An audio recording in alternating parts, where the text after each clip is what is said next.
Un saludo a todos, gracias por acompañarnos. Es una bendición siempre, como lo hemos dicho, tener esta oportunidad de poder comunicarnos a través de la internet.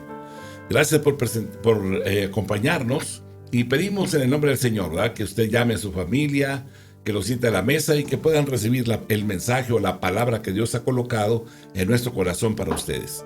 Les amamos, gracias, oramos por todos y le pedimos a Dios que los bendiga y los ayude en todo en el lugar donde ustedes se encuentren. Gracias por estar aquí. Vamos a orar, cierren sus ojos y oremos. Bendito Dios, eres bueno y fiel, Padre. Nuestra alabanza para ti, Rey, nuestra gratitud a ti, porque has hecho cosas maravillosas y nos has guardado en el hueco de tu mano. Queremos agradecerte la multiplicidad de manifestaciones de tu poder a nuestro favor.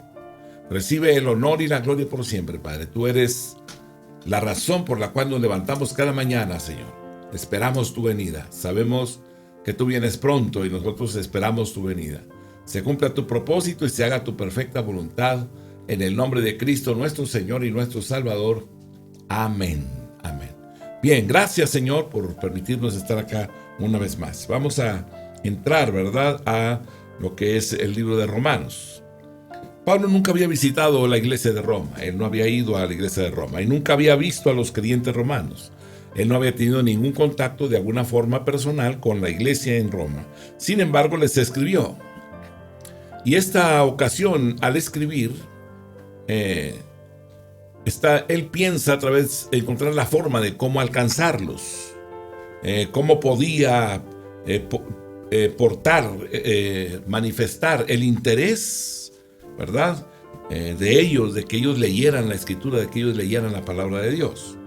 Pablo quería que los creyentes romanos supieran del interés que él tenía en ellos. Haciendo acopio de todas sus habilidades, les comunica la razón por la que les escribe, y esta razón es compartir el evangelio con todo el mundo. Incluso Roma, la capital del mundo. Ahí es donde Dios ha llevado a Pablo en esta forma de contacto y él escribe la carta y la envía. Claro, él está por ir a Jerusalén. Él está dispuesto ya en todo para irse a Jerusalén a llevar una ofrenda que había recogido de las iglesias gentiles, ya que en Jerusalén se encuentran la situación muy complicada para todos los creyentes y realmente se encuentran en escasez. Así es que Pablo está interesado en ir a Jerusalén para llevar esta ayuda de todas las iglesias gentiles hacia la iglesia de Jerusalén. Bueno, pues saliendo hacia allá, entonces Romanos 1:8 dice: primeramente doy gracias a mi Dios mediante Jesucristo con respecto a todos vosotros, de que vuestra fe se divulga por todo el mundo. El imperio de Roma era el que gobernaba en ese tiempo y todos los accesos, ¿verdad?, estaban para el pueblo romano. Así que se hablaba de la fe de Roma, de los romanos. El testimonio de la iglesia de Roma se hablaba y se decía que era una gran iglesia, tan grande que Pablo siempre daba gracias a Dios por la iglesia de Roma. Ahora, el testimonio que la iglesia daba acerca de Cristo era tan poderoso que se hablaba de ellos a través de todo el mundo. Tenía la iglesia un testimonio fenomenal. Y por donde quiera que viajaba Pablo, oía del poder de la iglesia. Aleluya. ¿Quién había establecido la iglesia de Roma? No sabían quién la había establecido. ¿Cómo es que ellos habían conocido el evangelio? No sabían. Mas, sin embargo, ellos se reunían, oraban, buscaban a Dios a su forma en la que ellos se entendieron. ¿Quién había edificado la iglesia? No lo sabían, ¿verdad? Y realmente lo que escuchaba Pablo le llamaba la atención, ¿verdad? Porque él estaba interesado en Roma. ¿Qué era lo que les daba fortaleza a esta iglesia de Roma? Dos cosas muy importantes que podemos sacar de las Escrituras. Los creyentes llevaban vidas puras en medio de una sociedad inmoral, una sociedad cuya conducta era muy baja y también a la misma vez muy injusta. Los ciudadanos romanos eran conocidos por su inmoralidad, eran conocidos por su extravagancia, eran conocidos por su libertinaje, eran conocidos por su banalidad, por sus vicios, la borrachera, el alcoholismo, la idolatría, la avaricia. la glotonería, el pecado y la corrupción, la carnalidad, el desenfreno, materialismo y disolución se veían manifiestos en este lugar. El orgullo, el egoísmo. Recordemos que los romanos eran un pueblo conquistador y tenían muchos excesos en su cultura, acostumbrados a dar rienda suelta a sus placeres. No obstante, los creyentes estaban firmes en Cristo. Llevaban vidas puras, proclamando el Evangelio de Cristo y la necesidad de moralidad y de justicia entre los hombres. Ellos predicaban el Evangelio de nuestro Señor Jesucristo. Los creyentes estaban sirviendo al Señor y trabajaban de una forma diligente para el Señor. Donde quiera que estuvieran en su país o viajando en el extranjero, predicaban a Cristo y ministraban a la gente, tanto que algunos eran conocidos de nombre en todo el mundo. Pablo se había encontrado con algunos de ellos mientras viajaban y ministraban. Era el imperio, no eran extranjeros, era su tierra. Tenían el acceso a todas las provincias. Eran comerciantes, salían y vendían lo que ellos hacían, sus productos. De esta forma el evangelio empezaba a correr por toda Roma. No importa cuán inmoral y baja y contaminada y corrupta sea una sociedad, debemos de estar firmes por Cristo. La iglesia de Roma permanece como un testimonio para cada una de las iglesias establecidas por Pablo, por los apóstoles. Romanos 12:2. No os conforméis a este siglo, sino transformaos por medio de la renovación de vuestro entendimiento, para que comprobéis cuál sea la buena voluntad de Dios, agradable y perfecta. Aleluya. Segunda de Corintios capítulo 6, versículos 17 y 18. Por lo cual salid en medio de ellos, y apartaos, dice el Señor, y no toquéis lo inmundo. Y yo os recibiré y seré para vosotros por padre, y vosotros me seréis hijos e hijas, dice el Señor Todopoderoso. Primera de Juan capítulo 2, versículo 15 y 16. No améis al mundo ni las cosas que están en el mundo. Si alguno ama al mundo, el amor del Padre no está en él. Porque todo lo que hay en el mundo, los deseos de la carne, los deseos de los ojos y la vanagloria de la vida, no proviene del Padre, sino del mundo. No importa dónde estemos, quizás en nuestro propio país o de viaje en el extranjero, por negocios o por placer, debemos entender que la importancia de que en el lugar donde nos encontremos debemos de ministrar y de proclamar a Cristo como el Rey y el Señor de nuestras vidas. Hechos 1:8. Pero recibiréis poder, dice el libro de los Hechos, cuando haya venido sobre vosotros el Espíritu Santo, y me seréis testigos en Jerusalén, en toda Judea, en Samaria y hasta lo último de la tierra. Es importante que vayamos y que seamos hasta cierto punto, podríamos decir, osados en levantar nuestra voz para anunciar el señorío de Cristo. Esto es importante. Recuerdo que hay algo que oraba y le pedía al Señor. Cuando leía yo el libro de Apocalipsis, cuando veía aquella iglesia que había perdido su primer amor, Éfeso. Y yo me ponía a pensar, ¿cómo es posible que haya perdido el primer amor? Anunciar a Cristo realmente es la vida misma, es el todo. Es el propósito y la razón. Así es que buscaba de alguna manera hablarle a todas las personas. Y comencé por aquellos que habían conformado ser de mi generación. Aquellos que estábamos en la universidad, empecé a llamarles y a compartirles de Cristo. Algunos se entregaron a Cristo, otros no. Lo importante de esto era que Realmente hay un Dios maravilloso que cuando te dispones a ir y hacer aquellas cosas, yo era un niño recién nacido, y en ese momento abrí mi boca para compartir del Señor. Y cuando compartía había milagros, había cosas muy poderosas que se manifestaban, que eso me alegraba y me levantaba y hacía que me afirmara más en la fe. Y la realidad es que Dios está ahí, Dios está con nosotros. Cuando tú te dispones realmente a caminar para proclamar, anunciar las virtudes de aquel que te llamó de las tinieblas a su luz admirable. Tenía unos días de recién nacido. A los 2 días yo ya estaba en el tutelar para menores, buscando compartir, decirle a la gente que Dios era real, ¿verdad? Y recuerdo que llegué al tutelar para menores, estuve buscando la forma de poder entrar y me dijeron que había una persona encargada de todos los predicadores o iglesias que quisieran ir a predicar al tutelar para menores en la ciudad de Monterrey.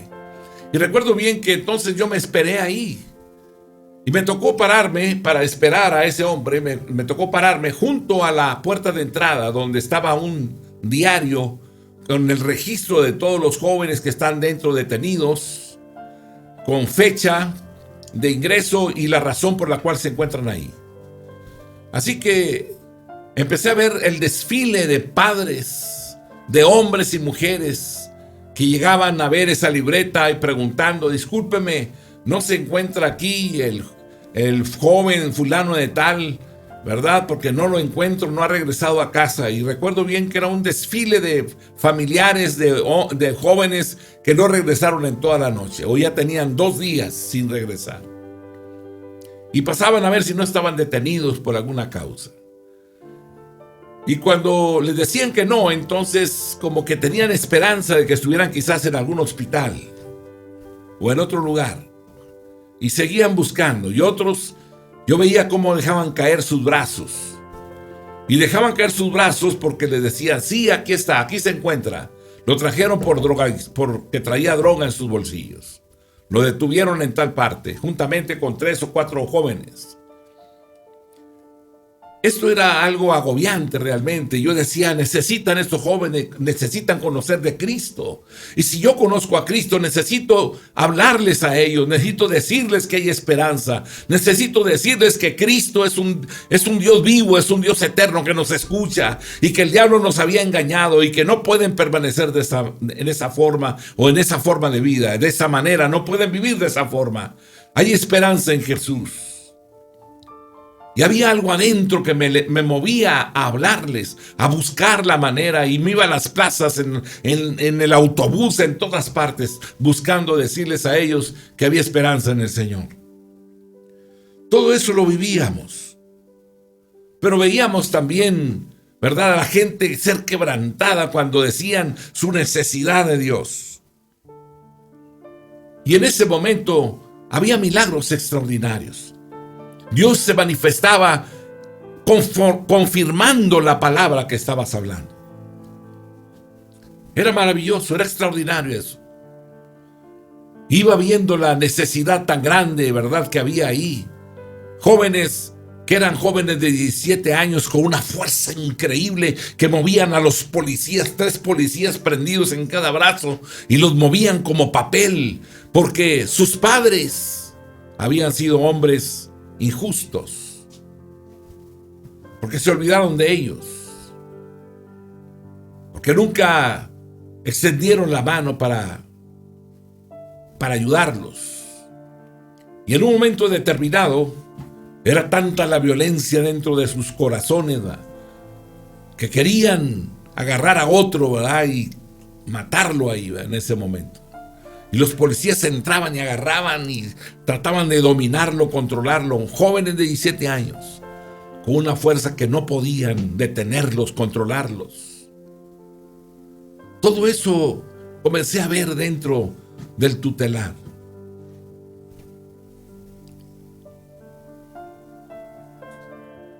El mundo necesita conocer a Dios. La iglesia necesita levantarse y dar un testimonio poderoso para dar los pasos sin miedo.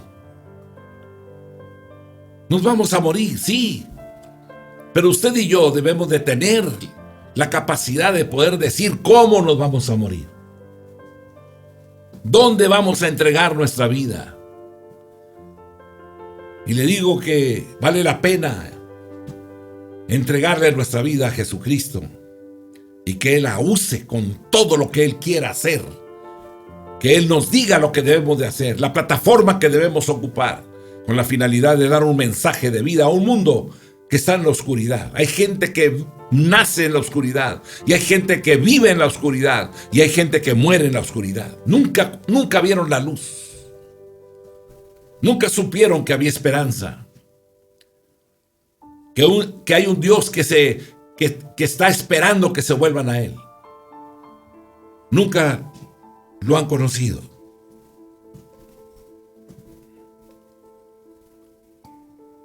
Toda la iglesia y cada creyente debe de tener un testimonio firme. Tan poderoso debe ser el testimonio que se hable de Él en todo lugar. Hechos capítulo 16, versículo número 2. Y daban buen testimonio de él, de Timoteo, los hermanos que estaban en Listra e Iconio. Era un joven, discípulo de Pablo. Su abuela y su madre eran cristianos. Pero Pablo era su padre espiritual. Un adolescente al cual tomó Pablo y lo empezó a enviar, a usarlo para llevar un mensaje a las iglesias. Romanos 16, 19. Porque vuestra obediencia ha venido a ser notoria a todos, así que me gozo de vosotros, pero quiero que seáis sabios para el bien e ingenuos para el mal. Quiero que seáis sabios para el bien e ingenuos para el mal. Dios no nos ha llamado para aprender o desarrollar habilidades para el mal. Hebreos capítulo 11, versículo 2. Porque por ella, la fe, alcanzaron buen testimonio los antiguos. Por la fe, creyéndole a Dios, creyéndole al Señor. Y claro que cuando te levantas y predicas, claro que hay gente que tiene hambre y sed de justicia, empiezan a manifestarse, a hacerte preguntas.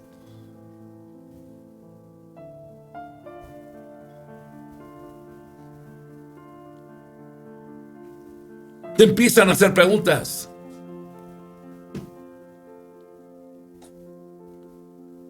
El hombre estaba ahí en los escalones.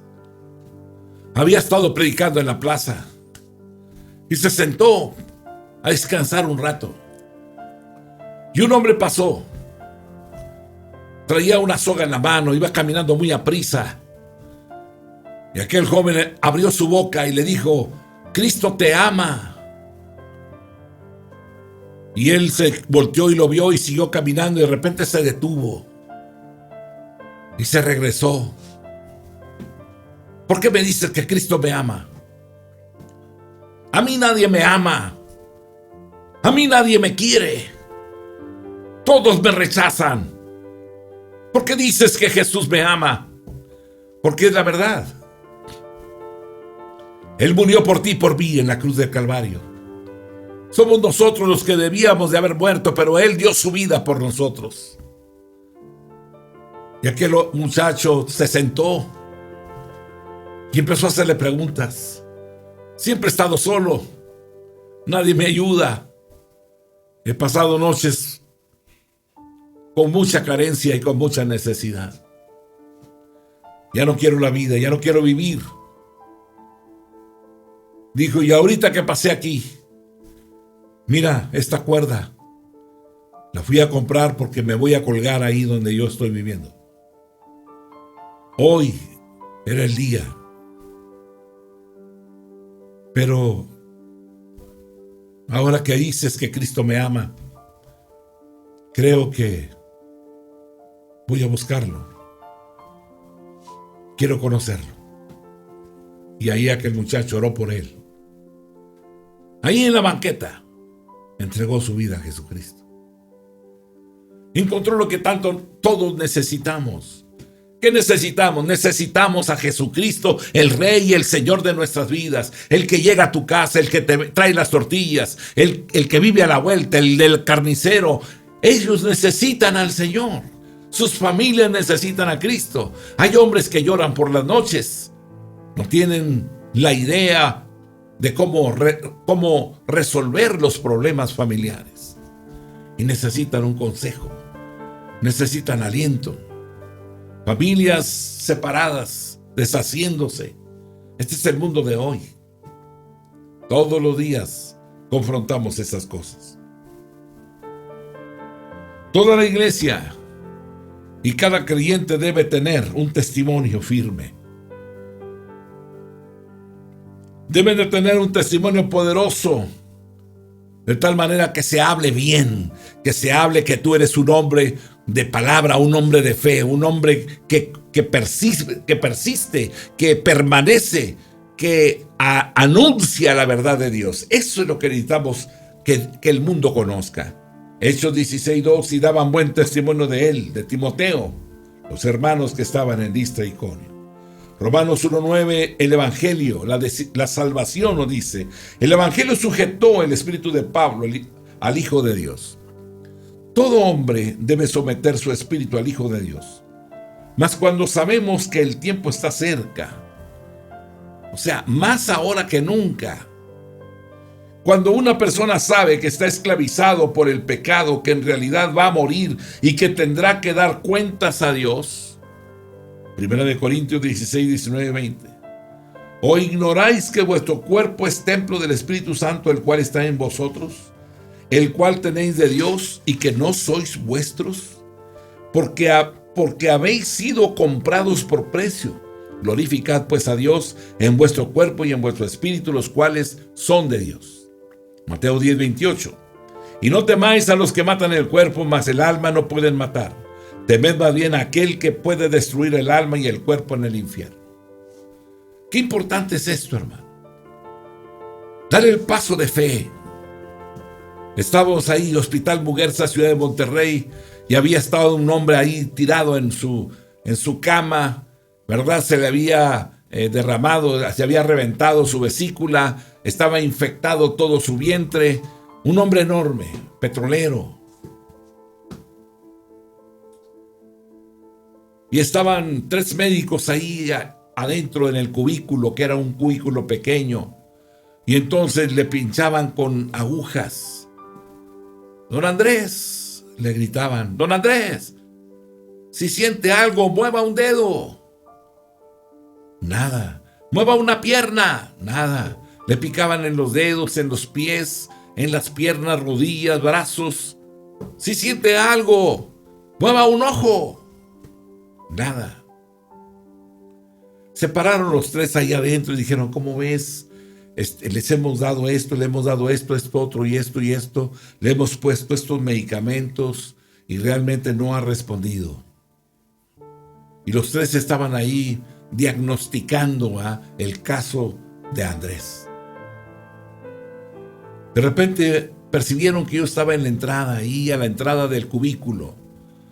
Entonces viéndome dijeron, discúlpenos, ¿usted va a pasar? Le dije yo, pues sí, vengo a orar por él. Y entonces dijeron, bueno, pásele, mire, aquí nos vamos a salir. Y ya se salieron ellos a la puerta y se quedaron en la puerta parados mientras yo entré y me acerqué un banquito ahí que había hacia el oído del hombre. El hombre era demasiado alto, sus pies salían de la cama hacia afuera y sus brazos le habían puesto 2 mesas para soportar sus brazos a los lados, porque la cama era muy delgada, muy angosta. Entonces me acerqué al oído, puse mi banco y le dije, Don Andrés, usted no me conoce a mí ni yo lo conozco a usted, pero Dios sí lo conoce, Él sí sabe quién es usted. Y vengo en el nombre del Señor. Vengo a decirle que Dios lo ama y que Dios nos ha perdonado nuestros pecados en la cruz del Calvario y hemos cometido muchas faltas, muchas ofensas contra Dios. Pero vengo en el nombre del Señor para decirle que Dios quiere perdonarlo y que es necesario que nos pongamos a cuentas con Él. Así que voy a orar por usted y quiero que repita conmigo. Señor Jesucristo, repita conmigo, Señor Jesús. Hice la pausa y ese hombre no se movía, estaba inconsciente, no se movía. Perdona todos mis pecados. Y hacía yo la pausa. Te pido que me perdones porque he hecho cosas que te han ofendido. He hecho cosas que te han lastimado. He hecho cosas que te han herido. Perdóname. Me arrepiento. Y cuando dije esa palabra, aquel hombre abrió los ojos, llorosos, sus lágrimas corriendo por sus ojos, y empezó a repetir conmigo: me arrepiento de todos mis pecados. Un hombre que está saliendo de su inconsciencia. Y empezó a repetir conmigo en la oración. Terminamos de orar juntos. Dije: don Andrés, el Señor está con usted. El Señor le ha perdonado. Dentro de poco Él vendrá y lo llevará a su presencia. El Dios del cielo le bendiga y le guarde. Amén. Y el hombre, con toda esa inconsciencia, me miraba y decía: gracias.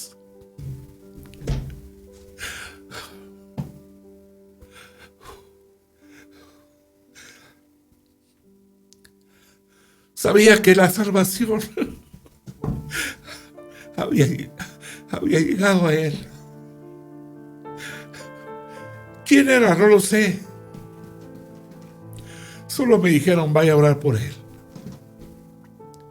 Y fui.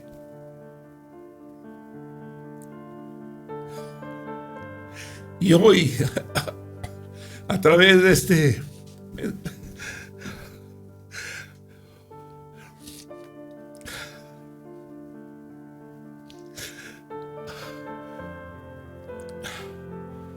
este mensaje te digo: ve. No digas que no sabes, eres un instrumento en las manos de Dios.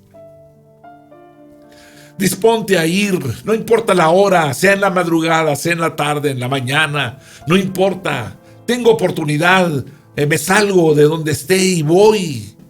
Porque hoy hay un alma que necesita a Dios, que necesita salvación. Cuando tú lo haces, empiezas a ver su gloria y su poder manifiestos, salvando a las almas. Ese es el tiempo de salvación. Este es el tiempo en el cual el Señor quiere, desea, anhela. Ese es el tiempo del cual habla Pablo. El Evangelio estimulaba a Pablo a buscar a la gente personalmente. No dejaba él el ministerio y la predicación del Evangelio a otro. Él no lo hacía, no dejaba eso ahí a la deriva. Claro que no, las almas son importantes. Estamos para eso. Para orar, para clamar, para interceder. Esta es nuestra vida. Claro que vivimos nuestra vida personal, familiar, claro. Si tengo problemas en mi casa, pues entonces quedémonos en casa y resolvamos los problemas en el hogar. Pero si en la casa me autorizan, me permiten ir, pues ve. Dios está contigo. Él llenará tu boca. Pablo se involucraba personalmente tanto que ruega a Dios que le dé una oportunidad tras otra, aún el de viajar a la capital del mundo para predicar a sus ciudadanos. Pablo pide se le permita predicar el Evangelio en Roma. Pablo quería comunicar algún don espiritual a los creyentes. ¿Por qué? Para que pudiera estar más profundamente establecidos en la fe. La expresión don espiritual, carisma, significa don de la gracia. La expresión se refiere con frecuencia a dones específicos dados por el Espíritu Santo. Romanos 12, 6 al 8 dice: de manera que teniendo diferentes dones según la gracia que nos es dada, si es de profecía, úsese conforme a la medida de la fe, o si de servicio, en servir a los que, a el que enseña, a la enseñanza, el que exhorta en la exhortación, el que reparte con liberalidad, el que preside con solicitud, el que hace misericordia con alegría. Hagamos las cosas para glorificar su nombre. Pero aquí significa las verdades de la gracia de Dios, de sus bendiciones espirituales al hombre que han sido reveladas en Jesucristo nuestro Señor. ¿Cuántos de nosotros estamos rebosando del Evangelio que queremos compartirlo? Efesios 1:3: bendito sea el Dios y Padre de nuestro Señor Jesucristo, que nos bendijo con toda bendición espiritual en los lugares celestiales en Cristo. Segunda de Timoteo capítulo 2 versículo 24 y 25. Porque el siervo del Señor no debe ser contencioso, sino amable para con todos, apto para enseñar, sufrido, que con mansedumbre corrija a los que se oponen, pero por si quizás Dios les conceda que se arrepientan para conocer la verdad. Primera de Pedro capítulo número 5 versículo 2 y 3. Apacentando la grey de Dios que está entre vosotros, cuidando de ella, no por fuerza, sino voluntariamente, no por ganancia deshonesta, sino con ánimo pronto, no como teniendo señorío sobre los que están a vuestro cuidado, sino siendo ejemplos de la grey. Podemos notar que el don de Dios confirma al creyente. La palabra confirma significa fijar, establecer, afirmar, fortalecer. Quiero terminar con esto. Fuimos a presentar obras evangelísticas a una de las plazas. Y había un joven que iba cruzando por ahí con una servilleta de tortillas, ¿verdad? Caminando cuando vio las obras y el mensaje que se estaba dando. Entonces se quedó parado y se quedó viendo y fue y se sentó en una banca y empezó a ver. Luego se acercó a los jóvenes que estaban ahí y entonces empezó él a traer gente. Oraron por él, recibió a Cristo y empezó a ir a traer gente y traía personas. Véngase. Y había unas personas incluso que en el lugar que estaban mal, se sentían mal de su vientre, de malestares que tenían. Y él decía, pues que vaya, véngase, para que oren por usted y Dios lo sane, véngase. Y entonces él empezó a llevar personas cerca de la plataforma donde nos encontrábamos, con la finalidad de que se oraran por ellos. Y la gente empezó a recibir sanidad y empezó a recibir salvación y vida eterna. Pero el tiempo se fue alargando y nos dieron las 11 de la noche. Y a las 11 de la noche, cuando ya estábamos por irnos, él como que despertó y dijo, ay, no regresé a mi casa, me habían enviado a las tortillas. Todos se rieron, pero sabían lo que había pasado. Dios había salvado su alma. Dios había hablado a su corazón en un instante. Y en ese momento comenzó a hacer una función evangelística, trayendo personas al reino de Dios. Un recién nacido que empezó a ver la gloria de Dios en ese momento y ya no se fue, se quedó. 10:30 de la noche, dijo, no importa, no llevé las tortillas, pero ni modo. Eso es lo de menos. Acababa de ver la gloria del Señor ahí manifiesta. ¿Por qué digo esto esta noche? Porque necesitamos, ¿verdad? Más que solo hecho de recibir un mensaje, ¿verdad? Una enseñanza, dar los pasos, de los pasos. Dígale a su compañero, a su amigo, a su cliente, al vecino, al compañero de trabajo, dígaselo. ¿Puedo ir a tu casa o puedo invitarte a mi casa para leer la palabra juntos? ¿Puedo invitar a tu familia un día a la semana o el fin de semana para que juntos podamos leer la Escritura? Y si Él te dice que sí, entonces hazlo. Es el Espíritu Santo el que convence al hombre de pecado, justicia y juicio. Y si el Señor está obrando, vamos, dale la oportunidad al Señor en tu vida para que compartas, para que des de lo que has recibido. Y un resultado tendrás. Verás la gloria de Dios de una forma maravillosa, extraordinaria. Porque Dios te usará a ti para que los milagros se lleven a cabo, para que la salvación se plante en el corazón de esa casa, de esa familia, y los hombres y las generaciones que le siguen tengan salvación y vida eterna. Así que, mi amado hermano, el Dios del cielo es un Dios de acción, y la fe es una acción, ¿verdad? No solamente decir tengo fe, sino la fe nos lleva a actuar, y que el Dios del cielo nos ayude a todos. La paz de Dios sea con ustedes. Dios les bendiga. Gracias por estar aquí. Gracias por permitirnos entrar a sus hogares. Aleluya, amén. Los bendigo en el nombre del Señor. Amén.